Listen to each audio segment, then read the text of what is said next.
Frank Castle doesn't grieve, he punishes. And on the surface, that looks like strength, right? He's focused, he has a mission, he gets up every single day and he does something about his pain. But here's what I want you to notice. Frank never actually gets better. Like, no matter how many people he stops, the wound stays exactly where it was. His wife is still dead. His kids are still gone. The skull on his chest is as much a gravestone as it is armor. That's not strength. That's what unprocessed grief looks like when it finds somewhere to go.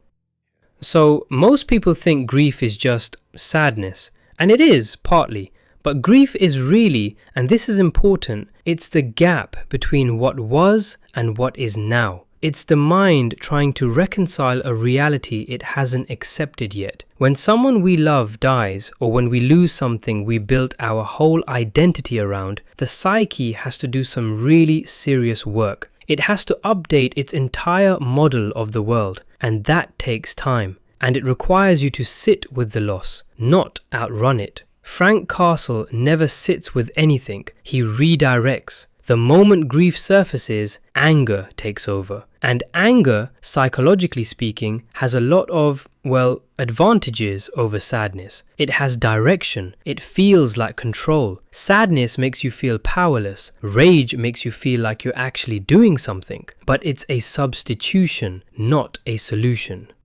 So there's this concept in psychology called displaced emotion, and it's basically when a feeling is too overwhelming to face directly, so the mind roots it somewhere else. Frank's grief is enormous. He doesn't just lose his family, he loses his entire future, his identity as a father, a husband, a man with a life ahead of him. That's catastrophic loss. And the mind goes, okay, I can't hold all of this, so it converts it. Grief becomes a mission, sadness becomes rage, helplessness becomes this very specific, actionable goal. Eliminate the people responsible. And the thing is, that works. Short term, it keeps Frank functional, it keeps him out of bed. In clinical terms, you could argue it actually prevents a complete psychological collapse, but it comes at a cost. Because the original grief never gets processed. It just gets buried under an endless to-do list of violence.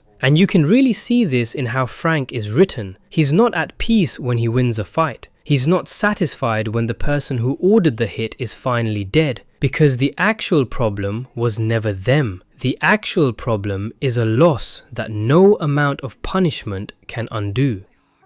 Now, Frank Castle is obviously a fictional character. But this pattern, it's really not fictional at all. Think about the person who loses a spouse and immediately throws themselves into like 80-hour work weeks. Or the parent who loses a child and channels absolutely everything into a campaign or a charity. Or someone who ends a relationship and just fills every waking hour with plans, projects, gym sessions, anything to not be still. None of those things are wrong, by the way. Work, purpose, movement, these can all be part of a healthy response to loss. The question is, are you using them to process the grief or to escape it? Because grief that gets avoided doesn't dissolve, it waits. And it tends to surface at, the worst possible times, in the middle of something completely unrelated, in your closest relationships, in this kind of low-level numbness you can't really explain. Frank Castle is numb to almost everything that isn't the mission,